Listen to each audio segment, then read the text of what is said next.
എംപിമാരെ എല്ലാവരെയും പോലീസ് ഇറക്കി വിടാനാണ് സാധ്യത കൂടുതൽ. സ്റ്റേഷനിലേക്ക് കൊണ്ടുപോകുക സാധ്യത കുറവാണെന്നാണ് മനസ്സിലാക്കാൻ സാധിക്കുന്നത്. കാരണം 2 മണിക്ക് സഭ വീണ്ടും പുനരാരംഭിക്കും. അതുകൊണ്ട് എംപിമാർക്ക് സഭയിൽ എത്തേണ്ടതുണ്ട്. അതുകൊണ്ട് പോലീസ് സ്റ്റേഷനിൽ കൊണ്ടുപോകാനുള്ള സാധ്യത കുറവാണ്. എന്നാൽ പ്രതിഷേധത്തിനിടെ കുഴഞ്ഞു വീണ ചില വനിതാ എംപിമാരുണ്ട്. അവരെ ഇപ്പോൾ ആശുപത്രിയിലേക്ക് മാറ്റുന്നു എന്നുള്ള വിവരമാണ് ഇപ്പോൾ ലഭിക്കുന്നത്. ശക്തമായിട്ടുള്ള പ്രതിഷേധമായിരുന്നു എംപിമാരുടെ ഭാഗത്തുനിന്നുകൊണ്ട് രാവിലെ 10 മണി മുതൽ പാർലമെന്റിൽ ഉണ്ടായത്. 1 മണിക്കൂർ പാർലമെന്റിൽ പ്രതിഷേധിച്ചു. പാർലമെന്റിൽ സഭാ നടപടികൾ തുടങ്ങിയ സമയത്തും പ്രതിപക്ഷം സഭക്കകത്തും പ്രതിഷേധിച്ചു. അതിനുശേഷമായിരുന്നു പ്രതിപക്ഷം ഒന്നടങ്കം മുദ്രാവാക്യ വിളികളുമായിട്ട് തെരഞ്ഞെടുപ്പ് കമ്മീഷനെ കാണാനായിട്ട് മാർച്ച് ആരംഭിച്ചത്. ഈ മാർച്ചാണ് 1 കിലോമീറ്റർ വെച്ച് പോലീസ് തടയുകയും മുന്നോട്ട് പോകാൻ സാധിക്കില്ല എന്ന് അറിയിക്കുകയുമായിരുന്നു. 30 എംപിമാർക്ക് തെരഞ്ഞെടുപ്പ് കമ്മീഷനെ കാണാനായിട്ടുള്ള അനുമതി കമ്മീഷൻ ഇന്ന് രാവിലെ നൽകിയിരുന്നു. 12 മണിക്ക് കമ്മീഷൻ ആസ്ഥാനത്ത് എത്താം എന്നുള്ളൊരു കാര്യം കൂടി കമ്മീഷൻ രേഖാമൂലം തന്നെ കോൺഗ്രസ് സെക്രട്ടറി ജയറാം രമേശിനെ അറിയിക്കുകയും ചെയ്തിരുന്നു. ഇതനുസരിച്ചായിരുന്നു എംപിമാർ മുഴുവനായി സമരവുമായി മാർച്ചുമായി തെരഞ്ഞെടുപ്പ് കമ്മീഷൻ ആസ്ഥാനത്തേക്ക് എത്തിയത്. എല്ലാ എംപിമാർക്കും ഇരിക്കാനുള്ള സൗകര്യം അവിടെ ഇല്ല എന്ന് ചൂണ്ടിക്കാണിച്ചുകൊണ്ടാണ് 30 ആളുകൾക്ക് കമ്മീഷൻ ഓഫീസിലെത്തുകയും കമ്മീഷനുമായി ചർച്ച നടത്താമെന്ന് അറിയിക്കുകയും ചെയ്തത്. എന്നാൽ ഡൽഹി പോലീസും കേന്ദ്രസേനയും പ്രതിപക്ഷ എംപിമാരെ തടയുകയായിരുന്നു. രാഹുൽ ഗാന്ധി, പ്രിയങ്ക ഗാന്ധി, മല്ലികാർജ്ജുൻ ഖാർഗെ, അഖിലേഷ് യാദവ്, ഡെറിക് ഒബ്രിയാൻ ഉൾപ്പെടെയുള്ള മുതിർന്ന എംപിമാരെല്ലാവരും ഈ സമരത്തിന്റെ മുൻനിരയിൽ തന്നെ ഉണ്ടായിരുന്നു. എന്നാൽ എല്ലാവരെയും പൂർണ്ണമായും പോലീസ് ബാരിക്കേഡിന് മുന്നിൽ തടയുകയായിരുന്നു. എന്നാൽ ഈ ബാരിക്കേഡ് മറികടന്നുകൊണ്ട് അഖിലേഷ് യാദവും അതോടൊപ്പം തന്നെ ഡീൻ കുര്യാക്കോസും ഡെറിക് ഒബ്രിയാനും എല്ലാം ഈ ബാരിക്കേഡ് മറികടന്നുകൊണ്ട് മുന്നോട്ട് നീങ്ങി. ആ സമയത്തും പോലീസ് അവരെ തടയുകയും പിന്നീട് അവർ നിലത്ത് കുത്തിയിരുന്ന് പ്രതിഷേധിക്കുകയായിരുന്നു. വനിതാ എംപിമാർ ബാരിക്കേഡ് മറികടക്കാനുള്ള ശ്രമങ്ങൾ എംപിമാരുടെ ഭാഗത്തുനിന്നുകൊണ്ട് ഉണ്ടായി. അവർ ബാരിക്കേഡ് മറികടക്കുകയും ബാരിക്കേഡിന് മുകളിൽ കയറിയിരുന്ന പ്രതിഷേധിക്കുകയും ചെയ്തു. അതേസമയം രാഹുൽ ഗാന്ധിയും പ്രിയങ്ക ഗാന്ധിയും മല്ലികാർജ്ജുൻ ഖാർഗെയും എല്ലാം റോട്ടിൽ ഇരുന്നു കൊണ്ട് മുദ്രാവാക്യം വിളികളുമായി വലിയ പ്രതിഷേധം തീർക്കുകയും ചെയ്തിരുന്നു. ജനാധിപത്യത്തെ ഇല്ലാതാക്കുന്ന സമീപനമാണ് കേന്ദ്ര സർക്കാരിന്റെ ഭാഗത്തുനിന്നുകൊണ്ട് നിരന്തരമായി ഉണ്ടായിക്കൊണ്ടിരിക്കുന്നത്. അതുകൊണ്ട് ഇതിനെതിരെ പ്രതിഷേധിക്കേണ്ടത് തങ്ങളുടെ കടമയാണ്, തങ്ങളുടെ ഉത്തരവാദിത്തമാണ്.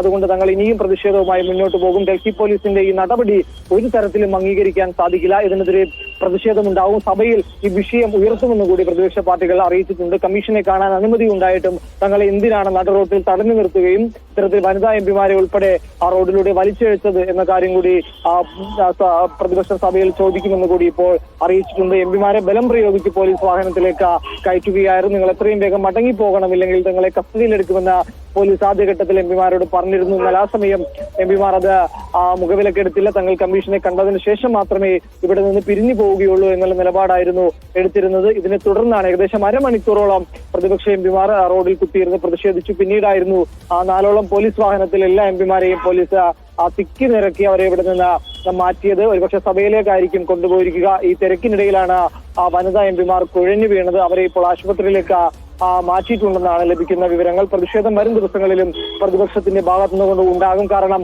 ഇന്നത്തെ ഈ തടയൽ പ്രതിപക്ഷം ഒരുപക്ഷെ പ്രതീക്ഷിച്ചു കാണില്ല. കാരണം 30 ആളുകൾക്ക് കമ്മീഷൻ അനുമതി നൽകിയതിന്റെ അടിസ്ഥാനത്തിൽ 30 പേരെയെങ്കിലും കടത്തിവിടും എന്നുള്ളൊരു വിശ്വാസം പ്രതിപക്ഷത്തിനുണ്ടായിരുന്നു. ഇതിന്റെ അടിസ്ഥാനത്തിലാണ് രാഹുലും പ്രിയങ്കയും എല്ലാം ഈ സമരത്തിൽ അണിനിരുന്നുകൊണ്ട് കമ്മീഷൻ ആസ്ഥാനത്തേക്ക് എത്തിയത്. എന്നാൽ ആ 30 ആളുകളെ പോലും ഒരാളെ പോലും കടത്തിവിടാൻ ഡൽഹി പോലീസ് തയ്യാറായില്ല. അതെന്താണ് അത്തരമൊരു തീരുമാനത്തിന് കാരണം എന്നാണ് പ്രതിപക്ഷം ഇപ്പോൾ ചോദിക്കുന്നത്. ആ 30 ആൾക്കാരെങ്കിലും കടത്തിവിടാനുള്ള ഒരു മര്യാദ പോലീസ് കാണിക്കണമായിരുന്നു. എന്നാൽ ആ മര്യാദ പോലും പോലീസ് എംപിമാരോട് കാണിച്ചില്ല. മുഴുവൻ എംപിമാരെയും ബലം പ്രയോഗിച്ച് വാഹനത്തിലേക്ക് കയറ്റുകയായിരുന്നുകൊണ്ട് ഇത് സഭക്കകത്ത് ഈ വിഷയം ഉന്നയിക്കും.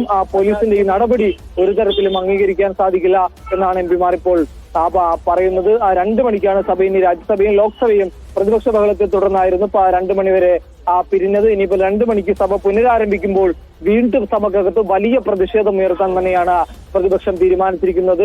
എംപിമാരെ നടുറോട്ടിൽ തടഞ്ഞ വിഷയം ഉൾപ്പെടെ ഇനിയിപ്പോൾ സഭയിൽ ഉയർത്തുക തന്നെ ചെയ്യും. അതേസമയം തെരഞ്ഞെടുപ്പ് കമ്മീഷൻ ആസ്ഥാനത്ത് അല്ലെങ്കിൽ തെരഞ്ഞെടുപ്പ് കമ്മീഷനെ നേരിട്ട് കാണാനുള്ള ശ്രമങ്ങൾ ഇനിയും പ്രതിപക്ഷത്തിന്റെ ഭാഗത്തു നിന്നുകൊണ്ട് ഉണ്ടാകും. കാരണം കഴിഞ്ഞ ദിവസം വലിയ വെളിപ്പെടുത്തലാണ് രാഹുൽ ഗാന്ധിയുടെ ഭാഗത്തു നിന്നുകൊണ്ട് ഉണ്ടായത്. അതിന് പിന്നാലെ വിവിധ സംസ്ഥാനങ്ങളിലെ വോട്ട് അല്ലെങ്കിൽ വോട്ട് തട്ടിപ്പുമായി ബന്ധപ്പെട്ടുള്ള വിവരങ്ങൾ ഇപ്പോൾ പുറത്തു വന്നുകൊണ്ടിരിക്കുകയാണ്. ഇന്നലെ RJD നേതാവ് തേജസ്വി യാദവ് ബീഹാറിൽ വാർത്താ സമ്മേളനം നടത്തി. ബീഹാർ ഉപമുഖ്യമന്ത്രി ഉൾപ്പെടെയുള്ള ആളുകൾക്ക് ഇരട്ട വോട്ടുണ്ട് എന്നുള്ളൊരു കാര്യം അഖിലേഷ് യാദവ് തേജസ്വി യാദവ് വ്യക്തമാക്കി. അതിന് പിന്നാലെ കേരളത്തിൽ ഉൾപ്പെടെ പലതരത്തിലുള്ള തട്ടിപ്പ് വാർത്തകൾ ഇപ്പോൾ പുറത്തു വരികയാണ്. ഇതിന്റെ എല്ലാം അടിസ്ഥാനത്തിലാണ് പ്രതിഷേധം ഇപ്പോൾ ശക്തമാകുന്നത്. കേരളത്തിലെ തട്ടിപ്പുകൾ ഉൾപ്പെടെ പ്രതിപക്ഷം ആ സഭയിൽ ഉന്നയിക്കാനുള്ള ഒരു സാധ്യത കൂടി നിലവിലുണ്ട്. കാരണം വിവിധ സംസ്ഥാനങ്ങളിൽ ഇത്തരത്തിൽ വോട്ടർ പട്ടികയിൽ അനധികൃതമായിട്ട് നിരവധി ആളുകൾ കടന്നുകൂടുന്നു. അവരെല്ലാവരും വോട്ട് ചെയ്യുന്നു. അതിനുശേഷം അവർ അവരുടെ നാടുകളിലെ സ്ഥലങ്ങളിൽ നിന്ന് മടങ്ങുന്നു. ഇത് വ്യാപകമായിട്ടുള്ള ഒരു തട്ടിപ്പാണ് ഇതിന് പിന്നിൽ നടത്തുന്നത് എന്നുള്ള കാര്യമാണ് ഇപ്പോൾ പ്രതിപക്ഷം പറയുന്നത്. അതുകൊണ്ട് ഇത് അവസാനിപ്പിക്കണം. ഇത് തെരഞ്ഞെടുപ്പ് കമ്മീഷനെ നേരിട്ട് കണ്ട്